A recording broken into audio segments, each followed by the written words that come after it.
Hi there, my name is Memo, this is my channel, Houseplanty Goodness, and essentially it's a place where I like to geek out about my big passion. You might be able to see some of it around me, it's tropical houseplants.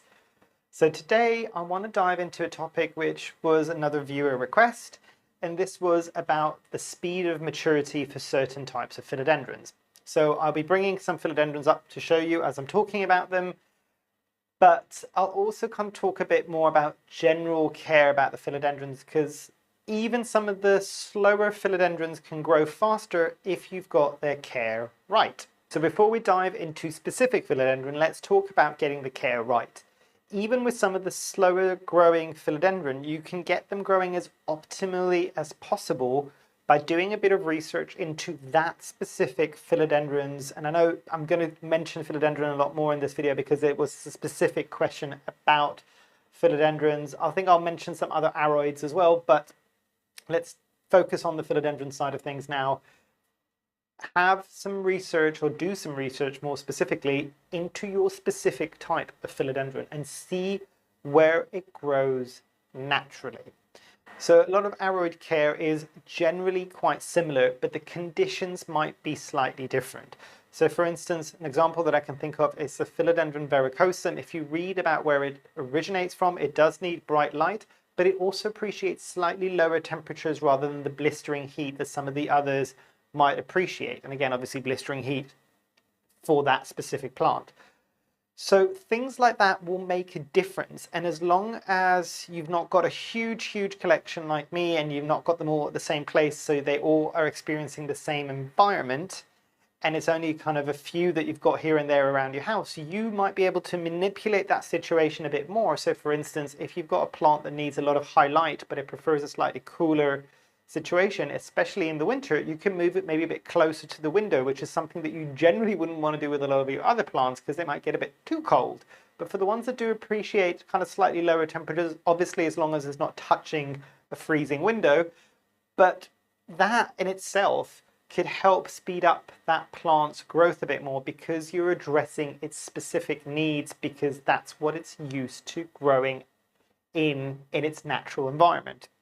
So that is something, I think the biggest tip I would say as a whole is try to replicate its natural environment as much as you can. Obviously, your house will never be a rainforest, but there's certain things that you can control just to make sure that it's getting to live its best life, because it's living in your house as close to its natural conditions as you can possibly get it. And then you will get faster growth from most plants, not just most philodendrons, but from most plants, because they are comfortable. They don't have to work against their environment in order to grow. But let's go into the more specifics and let's have a look at specific philodendrons. I'll talk a bit more about philodendrons today. I might mention, I'll do a few guest appearances for certain anthurium, but I'll focus on a bit more on the philodendrons today. So the first one I will say, and I think it's going to be the one that I won't be able to bring up necessarily to show you here. Hopefully I will find a picture and I will put it here. And that is the Philodendron Varigosum. I've already mentioned this before. That can be a very fast, vigorous grower. Another one that I think, and actually going back to the original question of the viewer, is in terms of how long does it take to mature. The immature leaves of a Philodendron Varigosum are very similar to the mature form. They're just not as large and they're not quite as red in the backs. But I would say, based on what my experience has been going from a very juvenile leaf to a mature leaf, I would say about, as long as the conditions are right, about 3 to 4 months. So it can happen quite quickly. And then moving on from then, the other plant, and I do have an example of this, let me bring it up, is the Philodendron Splendid. And the Philodendron Splendid is the hybrid between the Varigosum and the Melanochrysum. So that's an interesting one there, because you'll get that length and that velvetiness. The velvetiness will come from both of the parent plants, but the Melanochrysum generally, at least in my experience, is one of the slower growing philodendrons. The Varigosum, however, isn't, which means that, interestingly, this hybrid is a slightly faster grower. It's faster than the Melanochrysum, probably a bit slower than the Varigosum to mature, but definitely one of the faster philodendrons to grow.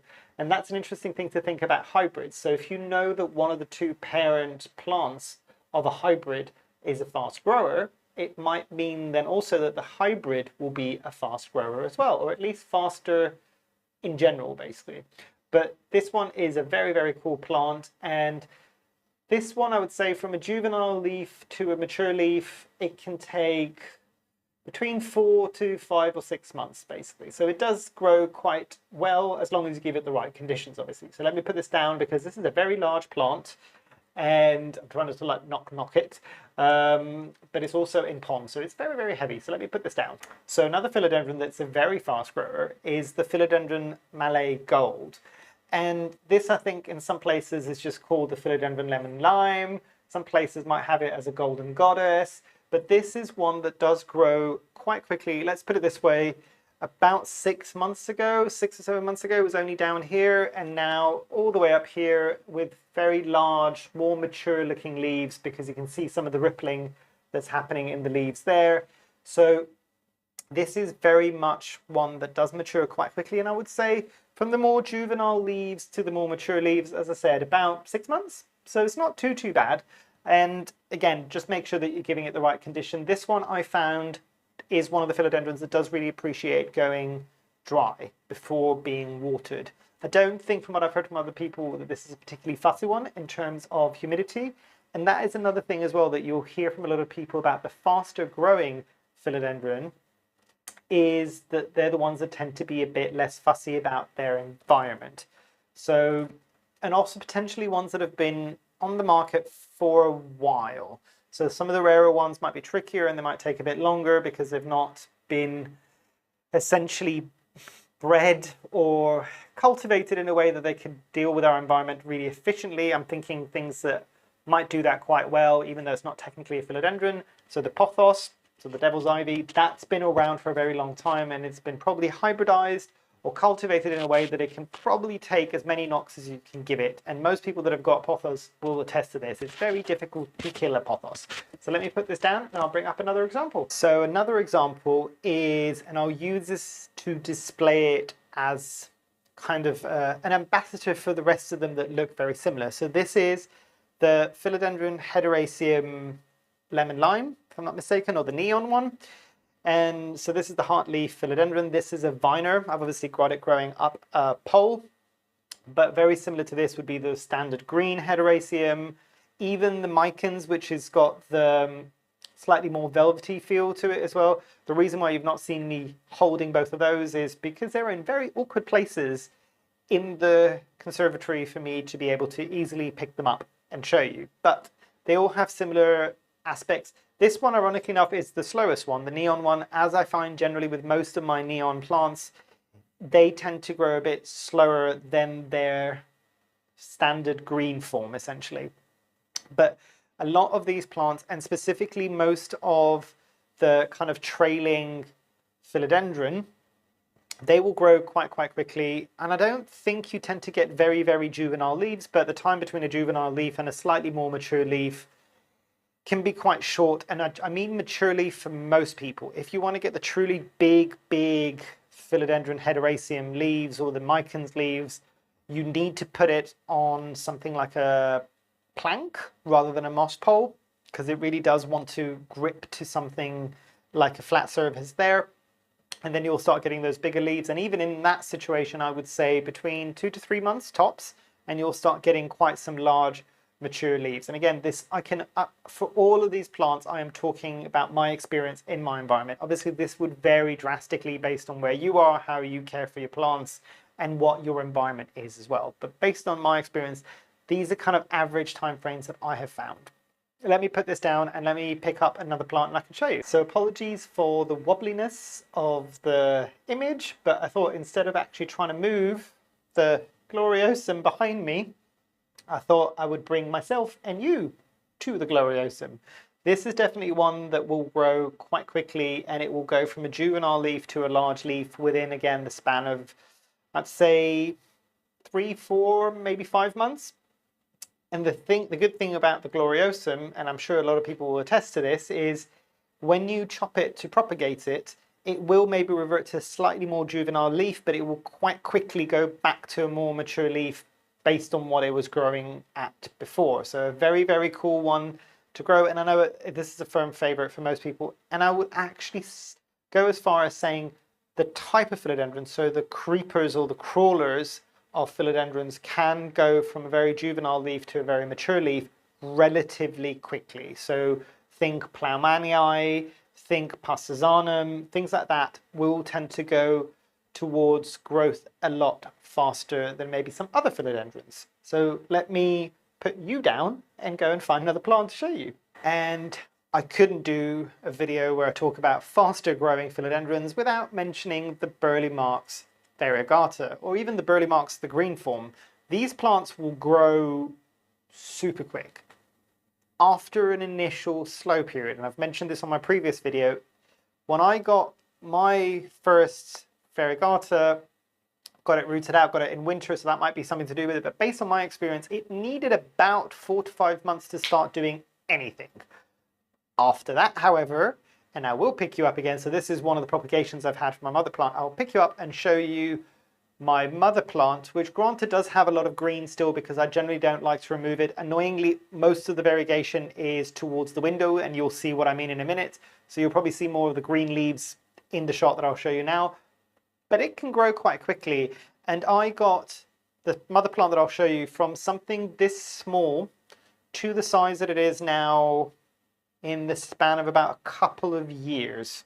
So let me pick you up and show you what I mean. So you might be able to see the plant that I was talking about, and I'll give you an idea if I pan up just how large that Burley Marx is. And as I was saying, you can kind of see it's mostly reverted leaves here. I don't mind, I'm okay with that. There are some variegated, I'm trying to find any that might be pointing in this direction that you might be able to see. If I bring it down ever so slightly, so that is a variegated leaf.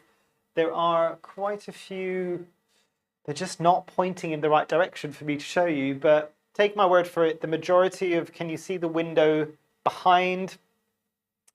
That would be where most of the variegated leaves are, and this would be where most of the green ones are, but this will grow super fast and it will go towards a more mature leaf. I think the leaves can mature even more than this and get even larger, but at the moment, believe it or not, this is being held up by a whole bunch of janky support sticks, about 6 or 7 I'd say at this point. And it is tied up for its life essentially, and I am fully aware that this plant might snap one day and I'll deal with that, but I'm trying to organize another plant swap, and I was trying to keep some of the cuttings, especially the variegated ones, to give out in that plant swap, and that was when it was going to get a haircut. But unfortunately, with more COVID variants coming out, I don't know when that's going to happen, so I'm probably going to have to chop and prop this relatively soon. But let me put you down and let's keep talking. Those are the big ones that I wanted to talk about. Let me pan you slightly, and I want to talk about something and wrap up the whole video essentially. Let me just move you around. So you might be able to see the plant behind me, which I know is one that a lot of people ask about. This is the Philodendron Esmeraldense, and that's another thing that I wanted to talk about, and I'll see if I can bring in the newest leaf, which hasn't hardened off yet, so I don't want to move it too much, but you can see that big leaf is even larger than this leaf. And let me show you, just in terms of getting an idea of scale, that is my head in comparison to the rest of the leaf. So this is huge, and the newest one is looking even bigger. The thing to remember as well, obviously the original question was how talk about the speed of maturing from a juvenile leaf to a more mature leaf. These leaves are very, very mature leaves. These will probably be similar to what it might be getting in nature. It did start off with a slightly less mature leaf, and I'll give you the time frames for this as well. When there was a slightly less mature leaf, and by less mature I mean it was still sizable. I would still say it's maybe 20-30 centimeters long. These are considerably more. That has taken, again, I would say we're kind of coming close to 2 years to get to this level. The thing to remember when you're starting to get these huge leaves, especially on some of the philodendron, even on the monstera and the anthurium, it takes a lot longer then for the next leaf to emerge. It takes a while because obviously it's got quite a bit of leaf mass there. It might also sacrifice some of the older, more juvenile leaves in order to create the bigger leaves. And it takes longer for the new leaf to appear. It takes longer for the new leaf to like fully unfurl. It takes longer for the new leaf, especially the bigger they are, to harden off. So it is good, and you will get the more mature leaves. Make sure that you're supporting it, obviously. As I've mentioned on previous videos, use the janky support sticks, use the moss poles, use planks, and that will also help it speed up the process a bit more. But when it starts getting super mature leaves, it does start slowing down again because it takes a while to create that new big leaf. And when they emerge, they might look really itty bitty, almost a bit juvenile, but trust me, they swell and they get huge and they get large. But yeah, hopefully this was informational. If you've got any questions, comments, you want to share your experiences, please do as always down below. I'd love to have that conversation with you, and I'm sure other people will as well. And yeah, hopefully you've enjoyed. Hopefully I shall see you here soon. And I truly hope that you have a great rest of your day. Thanks. Bye.